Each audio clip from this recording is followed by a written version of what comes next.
Welcome to the Medical Device Made Easy podcast. Here is Monir El Azzouzi from easymedicaldevice.com, and today we'll talk about labeling. So I have made recently an episode, so I had participated to the conference, so to the Greenlight Guru Summit on MDR and IVDR, and there was a lot of questions related to my presentation, and mainly I presented something related to how to create a label for your medical device. So we went through all the process from the selection of the information or to the symbols, to the languages, to everything. So if you had the chance to see that, so I think you have access to the Greenlight Guru video, so you can look at that. But I suppose they will also place that on their YouTube channel. So just check that if it's appearing.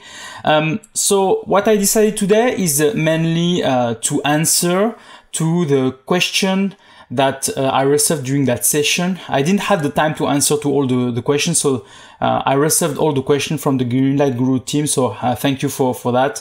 And I picked some of them because there was really a lot of questions, but I picked some of them and I said that maybe it could be interesting to make that a podcast episode instead of trying just to deliver that to maybe the people, because initially I was expecting just to answer each of the person one by one per email, but I said, okay, maybe let's make a video and then I will share the link to those people so that they can also listen to the answers that I will provide. So what I would like to do now is to maybe read the questions from the people, and then I can try to provide you with some of the answers. So I will also try to place some links on the show notes where more details are provided. So I would really encourage you to go on the show notes and then to pick all those information there directly, because within the next 10-15 minutes, because it will be really a short episode, so I will not be able to mention everything, but the idea here is that you really understand the philosophy of the label and how this is working specifically. Okay, so let's start. Maybe I think I will show that on the screen also while I will be reading the question, and then I will try to provide you an explanation of this or an answer to the question. So the first question is, hello, I have one question. How can an importer identify that he is the importer of that product, taking in consideration he's one of many distributors of that product with a sticker? Is it with a sticker? Does this activity need any authorization? So first, there is an article, so I think it's article 13 of the EU MDR, which is mentioning the obligations of an importer. And one of the obligations of the importer is to mention somewhere that he is the importer. And this can be done by placing a label, an additional label on the product. It's also what I have shown during the presentation. I have made the example of the creation of a label and also the addition of the label from the importer, so that you can see how it is done. So it should place the information on the product, so it can be a form of a label on the packaging or as a paper that is attached to the document to say, I am the importer of this device, because as it was said on the question, there can be many importers. You can choose many importers. It doesn't mean that you have only one. You can say, okay, for the region in Northern Europe, so Scandinavia, for example, I have one importer there. Then I have a region for the Spain area, Portugal, Italy area. I have another importer for the Eastern Europe region, etc., etc. So you can have multiple importers. And what is important is the fact that the product will be the same, imported in different regions. So the question is, who accepted or who approved these products to be entering the European Union, and there you have to have a mention on the label of that. So what I've provided on the presentation is a logo, a symbol that is like a word with an arrow and a package, so showing that it's imported from external of certain countries. And then behind this symbol you have to place the name of the importer, the business address, so that we can know exactly who accepted or who approved this product. So one thing that I want to remind you is that an importer is only needed when you are located outside of Europe. If you are located inside of Europe, there is no need of importer. But you can also have another symbol. There is a symbol for distributor to say distributed by, and there is a symbol also for that. so that you know who is distributing this product, even if it's not mainly the manufacturer. So you have also that information, but it's not mandatory. Nothing is required within the distributor responsibility to, it's not mentioned that they have to place their address, but sometimes they want just to also make some kind of advertisement for them to say, yes, we are the distributor. If you want maybe us to distribute products for you, so then you know what is our address also. So it's also a good way to do that. But yeah, there is symbols, there is those requirements for importer, and they have to have the information there. Same question for the importer. So also a question about importer. So if the importer is a subsidiary of the manufacturer, is it acceptable for the manufacturer to place the importer label on the product instead of the manufacturer doing it themselves? So yes, this is possible. We have discussed that on the podcast episode with Edgar Castile from Medenvoy. Medenvoy is an independent importer, so they are never touching the product. So they are just asking the manufacturers that they are working with to place their name on the product and then to send them a picture to confirm that yes, it's done correctly. So it means that yes, the manufacturer can do that, but the responsibility of all this is under the responsibility of the importer. So it's really the importer who is responsible of those information. So if the manufacturer has done that in a bad way, then it's the fault of the importer, not of the manufacturer, because the importer has to check that they have done that correctly.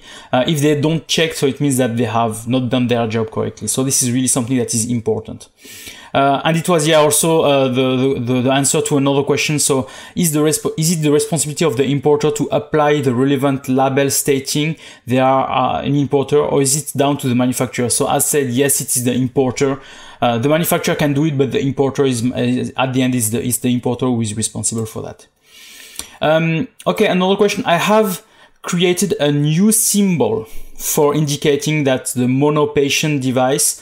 How can I make it a standard? So first you have to check if this symbol is existing, and there is a symbol existing for that. There is a symbol of a man with a hashtag, if I can say, which shows how many times how many patient can use that, a number of patients. So there is a symbol. So as there is a symbol, you should not normally create your own symbol, so you have to use the standard one. But if there is no symbol existing, then you can create your own symbol, and then you have also to inform on the instruction for use what this symbol means, because as nobody has seen that before, the objective is to not have any misunderstanding of that, because yeah, there will be some patient that will be using that. So if they don't really understand what this symbol means, so it means that maybe they will make a mistake. So what is important is that yes, you can create additional symbol if they are not already existing,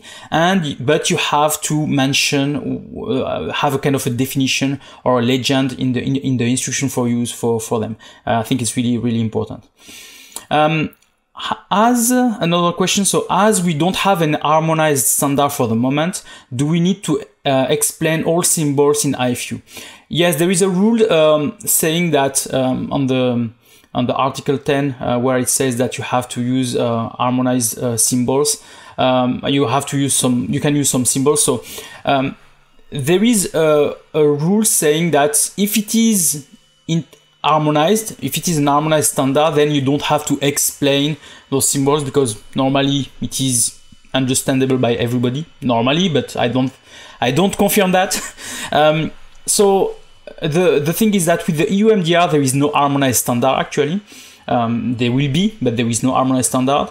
So meaning that when there will be, and there will be some harmonized standards, when the symbols standard will be harmonized, then you can you don't have the need to specifically mention a legend of those symbols. But I recommend it anyway. For me, I would recommend it anyway, because we are not all professionals of what those symbols means. So we are not all regulatory affairs people or packaging people or people that are really manipulating those symbols. So at one point, it's also good to have that on the instruction for use, to mention a legend on what is this black plant, what is this white plant, what is this, the different lot reference, etc. So just to exactly understand all that. So usually when those products are used really by professionals, I suppose they understand those symbols. But if those products are used by lay persons, so you, me, or somebody that is not really understanding all those things, then it's good to have those information in your EIFU, in your instruction for use, just to say this is the meaning of those symbols. This means that, which is also great. But the regulation says, I mean, the medical device regulation says, if there is an harmonized standard or international recognized standard, then there is no need to specifically put a definition. But it's not, doesn't mean that you should not do that. It just means that it's not mandatory. But it's better, if I can say, it's better if you do it. Okay, another question. As we don't have an harmonized standard, okay, no, I just read this one, sorry. About symbols, should we use, okay, so there is a symbol that people are asking. So should we use the hashtag or the ref for catalog number? So the ref is an harmonized, it's a internationally recognized symbol within the ISO, so ISO 15223, if I remember, -1, which is the medical device symbols that people are using. Then, if, as there is, same as the previous question on the new symbol, as there is already a symbol for reference, you should not use another symbol for that, because mainly there is a conflict here. If all the people are using reference and you are using just the hashtag, so it means that there will be a question, what is this hashtag? Where is the reference number? What is that, etc. So we should really, it's why it's harmonized, we should really use some kind of same symbols for everybody so that we are really going on the right direction.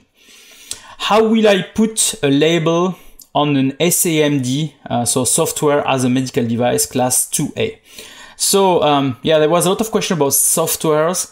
So first, do we need a label on the software? So yes, I mean the label information should also be on the software. So my advice in that is mainly that you can make appear kind of a label or kind of an image with all the symbols when the software is loading at the beginning. So just to show here are the information. And you can also put that on the about page. So an about page is just a page where you put a lot of information, and there you can put an information about a label, and you have a picture of a label with, for example, the CE mark, the logo, the reference number, etc., so that you can also have all the details inside, and that the person can use that correctly. So yes, even for a software, those information should be visible. I know that if you look for on your smartphone, for example, somewhere there is some general information, and you have somewhere a page where there is some symbols that are appearing. So this is the same way that you have to do that for your software as a medical device. Okay, the other question. Hi Monir, do we need to place the UDI carrier on a class 3 device by May 26, 2021? Or can we just have it on file and place it on the device later on? Thanks. So for those that were not on the session, so I just explained that the fact that, for example, on your on the UDI, you have to have a UDI as soon as you are EU MDR certified. So UDI is only for EU MDR certified products. If you are not EU MDR certified, so there is no need for UDI for the moment. It's not obliged. You can have one, but you are not obliged to have it. So, and I placed also the dates for placing those UDI numbers, which we call UDI carrier, on the product itself. So by the date you are certified, you have to have a UDI number on your files, but you can place the UDI number at a different date following the, it depends on your classification. So let me remind you the classification. So for class 3 devices, if your product is single use, if I can say, then it should be placed on the device by the 26th of May 2021. If it is a reusable or reprocessing, it can be reprocessed, then it can be placed on the device by the 26th of May 2023. For class 2A to B, it's by the 26th of May 2023, but if it is reusable or we can have a direct marking, it's the 26th of May 2025. And if it is class 1 product, it's by the 26th of May 2025 that you have to have the UDI carrier on the product. And if it is reusable, and we can have a direct marking, it is on the 26th of May 2027. So you see that there is a date here when you have to have the UDI carrier on your product or on your labeling. And but anyway, as soon as you are EU MDR, you have to have a UDI number for your product. And this is really the difference here. Still on the UDI, so can you describe the UDI process a little bit more? Do we need to register with the GS1 to obtain the first part of the label? Okay. Just for information, so I just had, so yesterday, because I'm recording that on Saturday, so I just had yesterday the live session for the LinkedIn Live, where we discussed about the creation of the UDI. So I had Sylvia Reingart from GS1 with me. So we had really a great session where we explained to you from A to Z how to create the basic UDIDI, the UDIDI that you have to place on your product. So I recommend to you to go to the YouTube channel again and to check the video. There will be a replay that will be placed on the YouTube channel. I hope today or tomorrow, the day that this video is going on. So there you can see everything on how you create your UDI code, and then this UDI code will be placed on the label directly with maybe a barcode or with the data matrix, which is a 2D barcode also, and that is also something that is needed for you. Good afternoon. My information that any information that appears in the label must appear also in the suitable part of the UDI, or can I choose the information to include in the UDI independently from the ones included in the label? Thank you very much, Claudia. So usually, for example, the UDI code has the first part, which is the UDIDI. Then you have the parts related to the expiration date, the lot number, the manufacturing date, or serial number also. So there is or lot number or serial number. And what you have to be sure is that it's matching also with the information that are on the label. So if the expiry date is the 31st of December 2022, then on the label, the expiry date should be the same. So it's not that there is a mismatch here. So if you have an expiry date on the label, if you have lot number, etc., it's important to have them also on your UDI so that it's matching. But you decide what is on the UDI, what is appearing on the UDI specifically, because maybe there will be, for example, the expiration date and the manufacturing date. What is mentioned on the EU MDR is that if you have the expiration date, there is no need to place the manufacturing date. If you don't have the expiration date, then you can place the manufacturing date, etc. So they are saying that. So then you can decide on your UDI number to put the expiration date or the manufacturing date. So you have the choice. But for me, because there is nothing mentioned specifically on that on the EU MDR, for me it's better to match exactly the same information that you have on the label, like the expiration date plus lot number, than just saying, oh, let's put another date that is not on the label, but it's still a good date, like the manufacturing date. Let's try to match everything, because at the end, it's also helpful for you to find if there is any mistakes that will happen, that is appearing on your UDI code, and to avoid any products to be released on the market, because there will be really some mismatch on the information. So my advice, have the same information that are on the label and the UDI code. But for me, I didn't find, maybe it's existing, but I mean, you can read the EU MDR 20 times and you still discover new things. I try to find information if there is a recommendation regarding the fact that it should be exactly the same information on the label and on the UDI, but I didn't find that for the moment. But I recommend that to you. Next question. Hello, can you drop lot number, expiry date symbols from the label if the UDI code displays it, or do you need both? So what is important first is on the process is that you start with the Annex 1, Chapter 3, Section 23.2 of the EU MDR, where it is mentioned exactly what should appear on the label. It says that the lot number and the expiry date should appear on the label. So then you have to make them appear on the label. So there is no kind of question. Then the question of if it appears on the UDI is another question, is a subsidiary question. But the first is, yes, it should appear on the UDI. So it's not because it is on the UDI, it should appear on the label. So it's not because it is on the UDI number that it should not appear on the label. Because maybe you understand how to read a UDI number, but maybe other people don't understand that. So it's why it's important that the UDI is just here for traceability, but the information that will be read will be the one behind the symbol. So symbols first, UDI second. Okay, do we need to have batch number, serial number, and lot number for every device? All are same or different? Okay, so batch number and lot number is the same, it's just a different vocabulary. Serial number is different. So a serial number usually is a unique number, so it's one number for one equipment. Like for example, a car, we have one serial number for the whole car. So that we can really identify the traceability for specifically this car.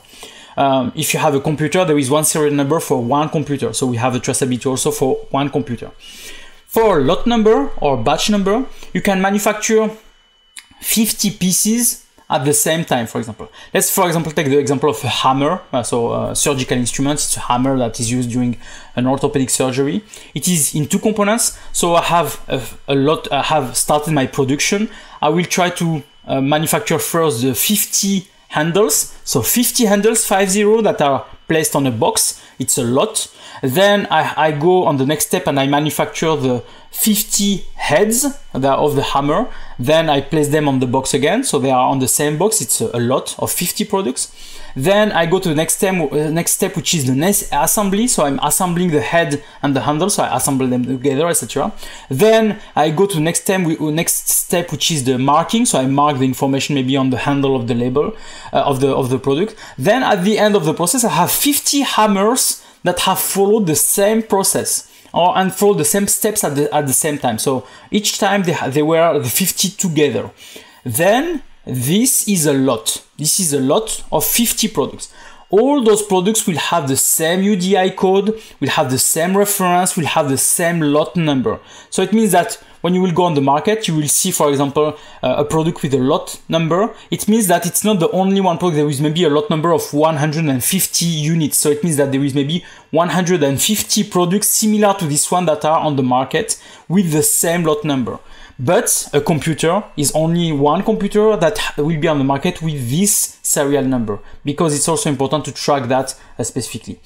So here is a difference. So usually you have or the lot number or the serial number, but you don't have both on the labeling.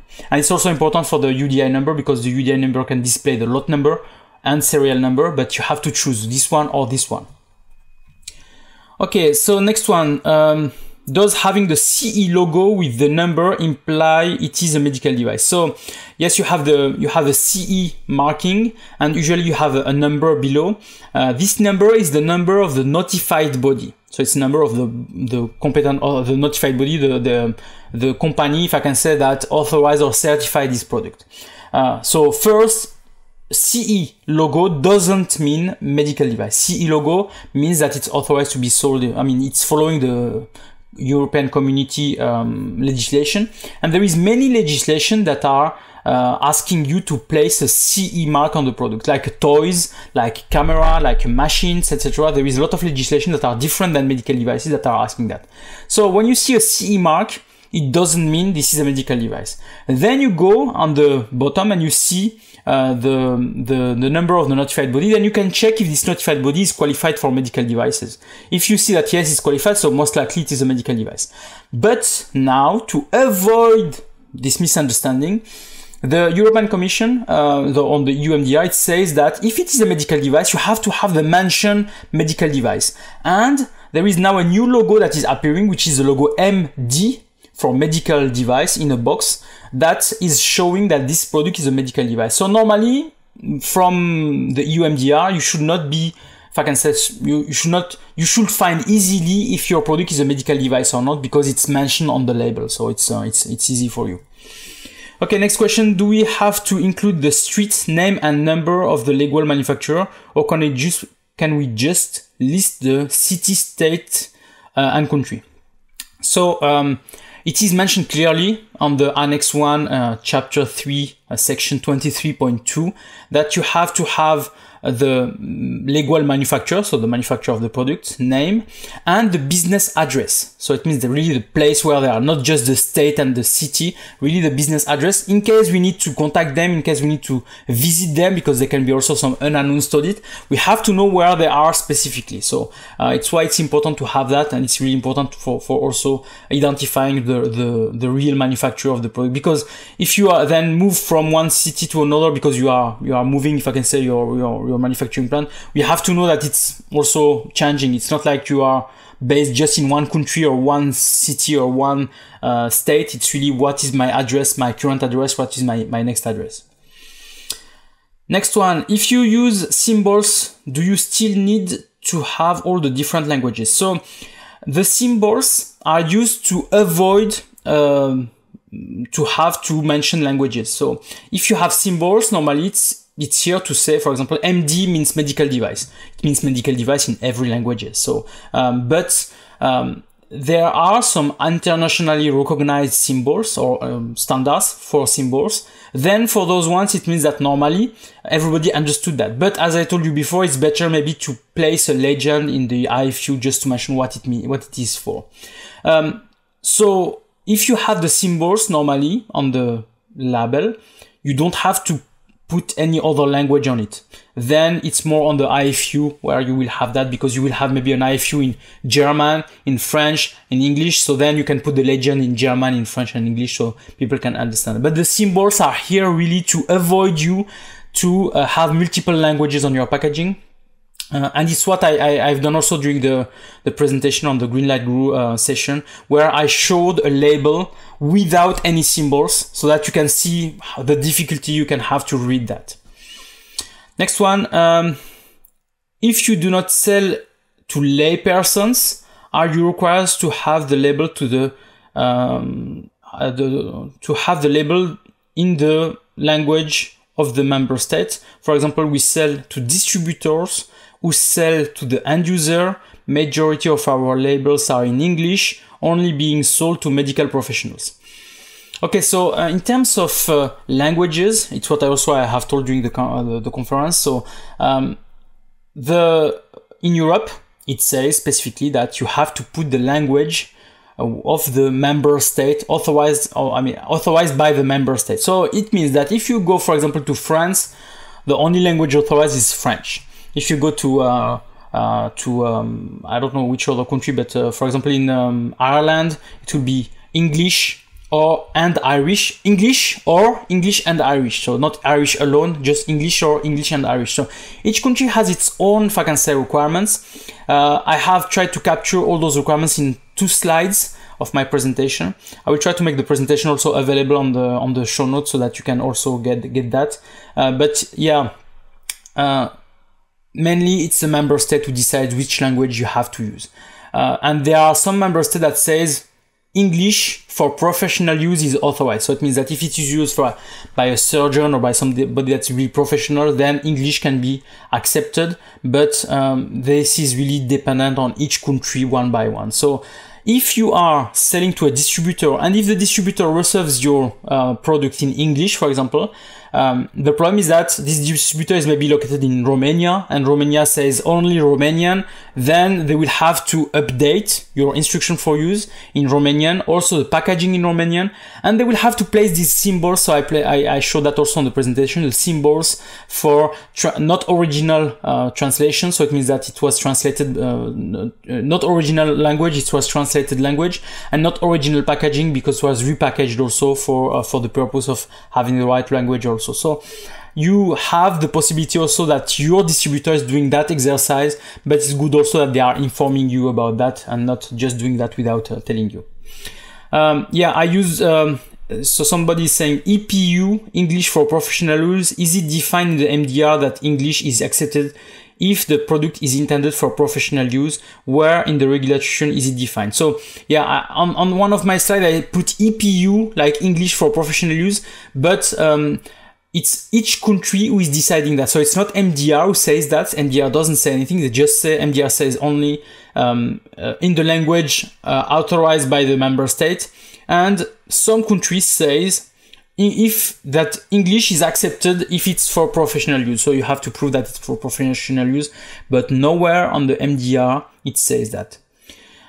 Is there a symbol that indicates that the products contain tissue of animal origin? So yes, there is one. I think it's one of the new symbols. I will also place on the show note the two presentations that are one from MedTech Europe and one from BSI, where they are showing you the previous symbols, the new symbols that are, and the updated symbols, so that you can see exactly the symbols that are existing and that you can use. So these presentations are showing symbols that are actually not on the new ISO standard. The new ISO standard is in progress, so it will be, I hope, finalized by this year. But yeah, there is a new ISO standard that is updated, where you will have the inclusion of all those symbols, all those new symbols. I arrived a little late to the session, okay, sorry, so apologize if this is repeated. As you've listed titanium, is it necessary to include the material of the medical device on the label? So yes, on my label that I have made as an example, I put material titanium. So no, there is no requirement specifically for the label to mention that, but for example, in the case you are delivering the same product, exactly nearly the same, one in titanium, one in stainless steel, one in aluminum or whatever, then it's good also to mention that there, because maybe there is some allergy of some of those materials, so that people know exactly what material it is, so that they say, okay, now I will take this version which is stainless steel instead of the one in titanium or the one in aluminum or whatever. So it's more risk management, because risk management is really the key thing on the EU MDR also, is that, for example, you see a risk that person is choosing the wrong implant because he's maybe allergic to one of those material, then you place the name on the label to reduce the risk, because they will choose the right one at the end. So this is also something that is helping you, but it's not mandatory to place the material on the label. It is mandatory to have it on the instruction for you, so that when you're ready to see what is the composition also of those material. Next question, what about UK labels? Will that change after Brexit? So Brexit, yeah, it's a big change for Brexit, but there is no change actually for a CE marked product. So if your product is CE marked, so then everything that is mentioned on the label is accepted by the UK until the 30th of June 2023. After that, there will be some changes. For example, there will be a new mark. It will not be the CE mark, it will be UKCA mark, where you will have to have the UKCA logo on it. And they will maybe have different harmonized standards, which I adopt. I think really they will use the same harmonized standards. So the same logo, the same thing, because I don't see if I can say the interest for them to have different symbols to be used on the thing. But there for sure there will be also some differences, but we don't know them for now. So until the 30th of June 2023, the product that you have with CE mark can go to the UK without changing the label for the moment. Okay. If you are providing an EIFU, do you have to specify that correct symbol, or can you use the blue circle? Please refer to the instruction manual. So if you are using the EIFU, there is no specific symbol for EIFU. There is just one symbol that I created to say more information, go to the website, etc. So you have to understand that EIFU, there is some condition to use that. So all the condition for using EIFU is mentioned on the legislation 207/2012. So this can be used only for 4 types of products. The first one is the active implantable medical device and their accessory. The second is the implantable medical devices and their accessories. The third one is the fixed installed medical devices, so like machines that you are installing, fixing. And then also the medical devices with the built-in system visually displaying the instruction for use. These are the 4 cases when you can use an electronic instruction for use. If you are not part of those cases, then you cannot use this legislation. If you use this legislation, then you can place directly on the label EIFU, for example, you can mention EIFU and then you place the address where you can find that, or the symbol I showed you on the presentation where you can say here is the address where you can get that, etc, etc. So the idea here is to say that you will not have any paper IFU, you'll have only electronic IFU, and here is where you can find it on the system. But as I say, it's only specifically for those type of products. And there is more requirements on the legislation. So 207/2012. I will also place that on the show notes. Okay, next question. Hi Monir, will the UDI carrier also be applicable for devices subject to clinical investigation under the MDR? So no. Clinical investigation devices are not CE marked, they are just under investigation, so there is no need of UDI number for now, because we know where they are. I hope they are not circulating alone, so we know where they are, we know they are in this center or this center for the study, so there is no kind of traceability to have for that. I mean, I hope your company has the traceability and knows where they are, so that there is no problem. So no need of UDI, but you have to place on the label the mention exclusively for clinical investigation, because yeah, if we see a medical device and we don't see this mention, we suppose this device is then CE marked. But if you don't have then a UDI, then you have a problem because you are not following the legislation, etc, etc. So here, no UDI needed for clinical investigation, but a mention exclusively for clinical investigation. New ISO standard for symbols is published or not? If not published, can we use the new symbols for importer? So the new ISO standard, as I mentioned, is not published. For now, it's the 2016 version that is available. The new version is not available.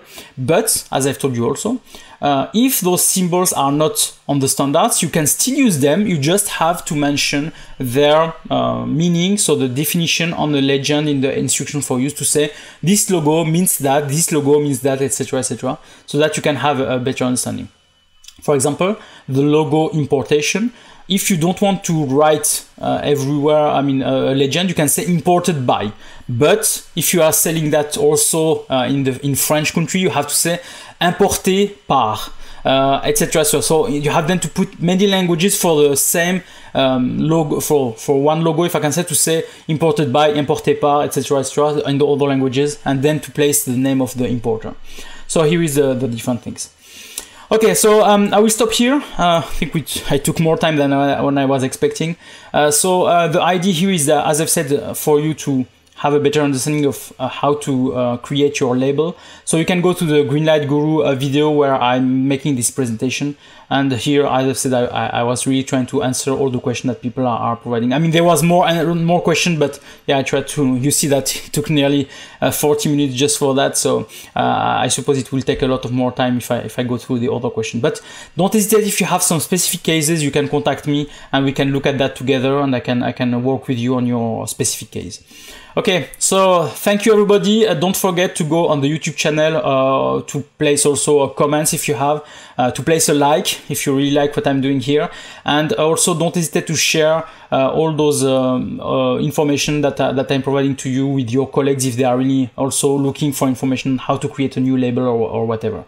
Okay, so really thank you for your help. Thank you for all the information. Thank you for also all your likes and your messages, because I receive a lot of messages saying that the videos that I'm doing are really helping people. So really thank you for that. And I wish, yeah, all the other ones will help you also. So don't hesitate to share that with people also that are interested to get this information. Okay, so I wish you a nice day then, and talk to you soon. Bye bye.